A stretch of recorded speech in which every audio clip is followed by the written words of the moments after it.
Today we're looking at a floor scenario for a BRRRR estimate. So what do we mean by floor? So as you all know, the BRRRR strategy, buy, rehab, rent, refinance, repeat, is a scalable strategy because you get to use the same invested capital, same pile of cash over and over. Using an example, right? If you bought a property for $30,000, you renovated for 40 grand, so you're all in at $70,000, but you're able to make the home worth 100 grand, you can now go get a debt service coverage ratio loan, that's the SCR loan, for 70% of the home's value, which is $70,000. So in turn, you're getting back all of your invested capital in the form of loan proceeds. It's not taxable, and you still have that home with $30,000 of equity in it. And now you can go take the same 70 grand you got back out and rinse and repeat towards another deal. And that's what makes this strategy so powerful. When you're able to do that, that allows you to create a scalable strategy without having to figure out the alternative, which is what? Typically, people save up their money from their full-time job for a 20% down payment. And then once they buy the property, they hope it cash flows, they hope it makes some money, and then they try to do it all over again. And that is the tough part. That is how you go and figure out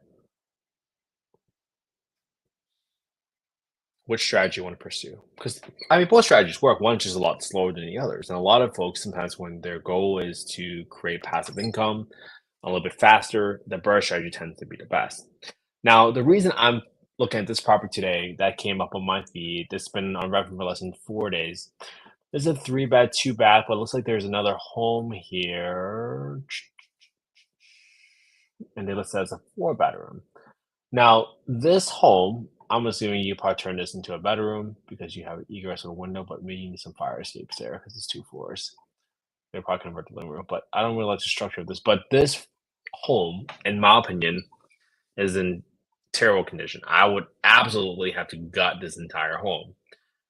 Now, if this home, as is worth 120 grand, so $70 a square foot, then that gives me a pretty good idea of what my floor scenario is. So in hindsight, right, how do we minimize our risk? We never want a total loss, but then we also need to figure out, hey, what is my bottom end of the range? And if this home will sell for $70 a square foot, then that's a pretty good reasonable estimate for it using the floor. So that's why I'm paying attention to this property.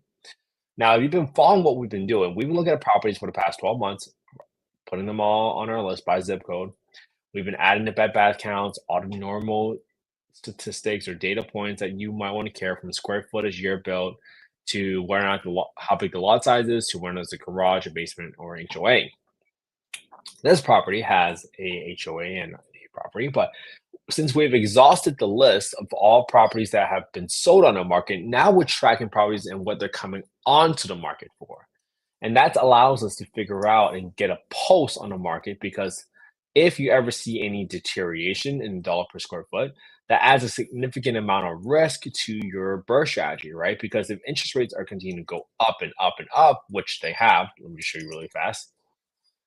If you go to follow the 10-year yield, and now you see that the 10-year yield is almost nearly at its year highs, right? You see the lowest is 3.56-ish.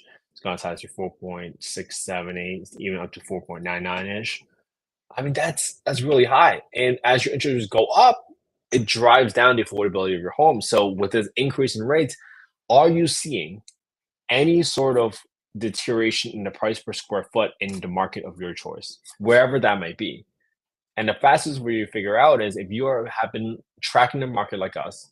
We've been looking at properties, just one property every day that's coming on the market, and trying to figure out, hey, what is going on to the dollar per square foot perspective? And for this property, let me write down all the details there. 1,543 square feet, right? It was built in 1976. This is being listed for 129,900, right? 129,000, 120,000, 120 grand.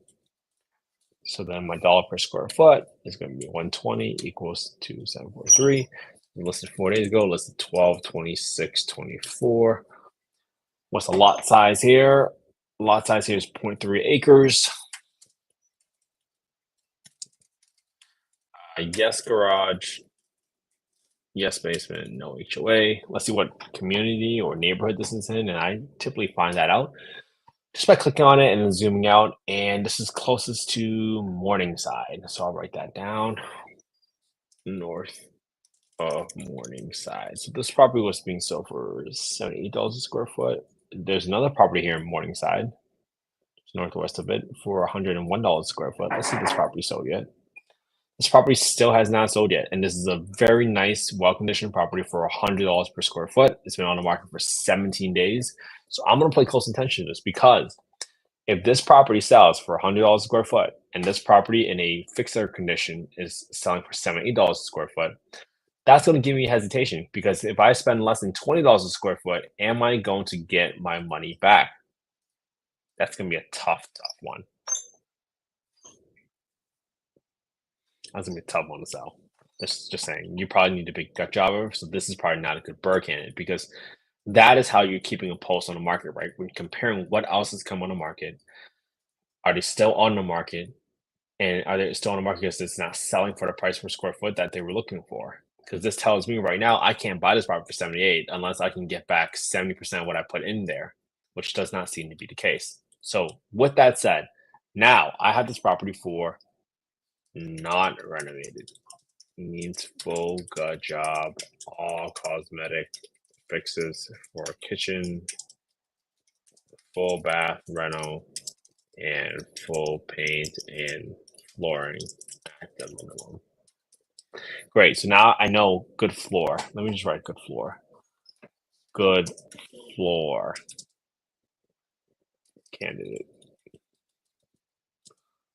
price. ARV estimate. Great. So now I know why I wrote this and took this unrenovated property home. Okay. I mean, on the list. Now, if I were to just underwrite this property, right? Let's just say this property is worth 120 grand. How much would I have to renovate this property for to even rent it out? I mean, 1543. The only thing I would even keep here is maybe the kitchen. I'll at least refinish the cabinets to a different color.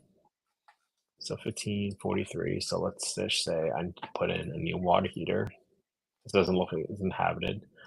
A new air conditioning unit. I'm just putting in random stuff here right now, just as a general estimate. I need to renovate 2 whole bathrooms. So let's put in let's say I keep the kitchen and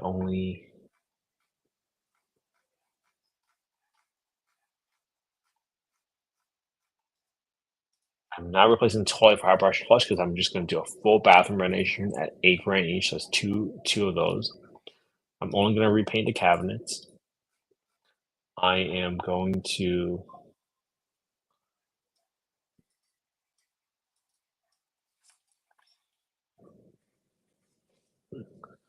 1543 of painting, 1543 of flooring, $8 per square foot, $1,500 for the roof. I don't know what the condition of the roof is, so I'm gonna put $3,000 for the roof in case there's some issue. It could be a lot higher too.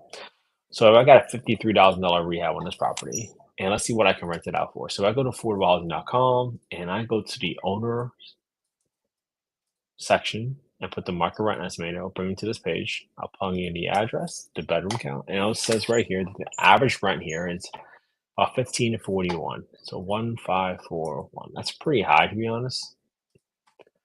Average rent for 23 units within a 1.6 mile radius. So do $1,500 to be a little bit more conservative. Typically I see at about 1,400. So 1,500 seems a little aggressive already, but I'll leave that for now. And if I get my payment calculator's property tax amount right here of $48, I'll put 48 right here. And then for my homeowner insurance, I'll do equals 93 times 1.2. And I'm adding a 20% premium here because I'm assuming that $93 estimate was for a primary residence property. If I'm going to use it as an investment property, I'm multiplying by 1.2 because I'm adding a 20% premium. And that's because insurance companies typically view your investment assets as a riskier asset. So that's why we got to put that in there. All right. So now I got 10% set aside for my rent every single month. So every single month, I'm putting aside $150. And I understand that my roof is going to get replaced at some point. My HVAC is going to get replaced at some point. A water heater is going to replace at some point. So if you don't set aside money right now, every single month, you will be overestimating your profitability because you underestimate your expenses. Don't be that person. Do not be that person where you underestimate. Understand me? Because you should not trust anybody that says there's no maintenance because there's always going to be something with the home. There's always going to be something that you need to do. So make sure you put that in there. I got 10% for property management. I got 5% for vacancy because the home is going to be empty at some point. So at 25% down, I'll be 30 grand rehab here. And my finance amount is going to be equals to my B4, my asking price, minus my down payment. So I'll be financing 90 grand. Let's put 7.5% interest rate for now. So if I can rent this property out as a 4-bedroom for 1,500, I will cash flow 336 a month. That's a 4.7% return. So I can buy this property for 120 grand with a $53,000 rehab, right? 25% down, 7.5% interest rate. Now, how much less would I have to buy it for in order for me to reach a 10% return, right? I'm not saying 10% is a magical number, but that's at least the target return that I want to have. And again, this is not investment advice. We're not soliciting any investments on this call. I'm just showing you all how to adjust up and downwards the levers on these properties so that you can figure out without emotions what might meet your own target return, because you have to ask yourself and your investment professionals, why do you think this is a deal and what does it fit with your portfolio strategy? For some folks, I mean, they might just try to buy $1 million home and just break even on cash flow as long as that they can be part of appreciation, especially if you go up by 5% every single year. Right? That's like $50,000. They don't care about $500 a month. They care about $50,000 appreciation every single year. That's a huge wealth builder. But what's your execution risk, right? That's what you have to really ask yourself. What's the chance of the contractor showing up on time, doing what he or she said they were going to do? What are the chances of your housing inspection going according to plan? I literally had a housing inspector that went to a completely different house by mistake 2 weeks in a row, and no one could figure out what was happening in the beginning. And then we finally got to the bottom of it and ended up going to the same address just in a different city, right? All these things can happen and you never expect it, but that can quickly add to your holding costs. All these things matter. So just make sure that you're accounting for the unexpected. So now, if I could buy this property for 70 grand, I mean, then boom, then I could hit a 9.9% return. Does that mean that person will take my offer for 70 grand?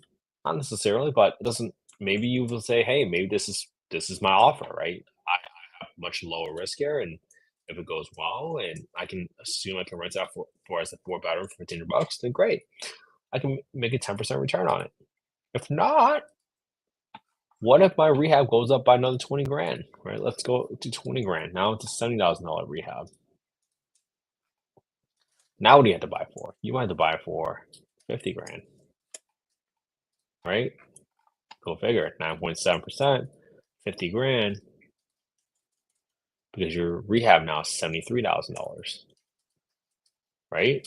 And these are all the scenarios that you want to go through yourself to figure out, how do I adjust these levers to figure out what is a deal, quote unquote, for myself. Let's say the interest rates drop by 1.5 points. Let's say now it goes from 7.5 to 6%. Number just went up, but it didn't really affect it that much because your purchase price was so low anyways. So now you might say, hey, maybe I'm willing to spend 55 grand instead of 50 grand. And that's what the difference of a 1.5 point decrease in interest rates can do for this property, right? Every property has different numbers, and this is still assuming an increased rehab by 20 grand of $73,000. So these are the factors that you got to figure out, right? I hope this was helpful, everybody. My goal is for you to just understand and how to tactically play with these numbers to understand what your goals are and ultimately take some emotions out of the decision and just stick with the numbers, right? A deal that might not be a deal for you might be a deal for somebody else, especially if they're looking to live here as a primary residence property, right? Who knows and who cares?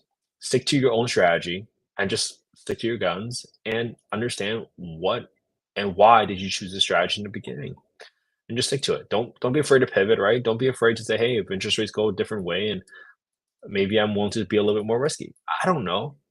Go ask your own investment professionals. All right. The whole point of this is for you to understand exercise. So you guys want to copy the spreadsheet, go to affordablehousing.io, go to the get deal analysis tool, Plug in your name and your phone number as fast as we get a copy spreadsheet. Okay. And then I hope you start your own comp sheet for your own markets. And I hope you start your own YouTube channel, put it on your own YouTube channel, because at some point someone's gonna ask you, hey, why do you think this is a deal? And you can say, I think this is a deal because I've been looking at deals for the past 457 days. Might that give you some confidence? I certainly hope so. All right. I hope you all have an amazing day. Happy New Year. If I do not talk to you by then, I will be back here again for 458. Stay consistent with me, everybody. Keep analyzing deals with me. Let's have some fun together. All right. Have a good one, everybody. I'll see you all tomorrow for day 458.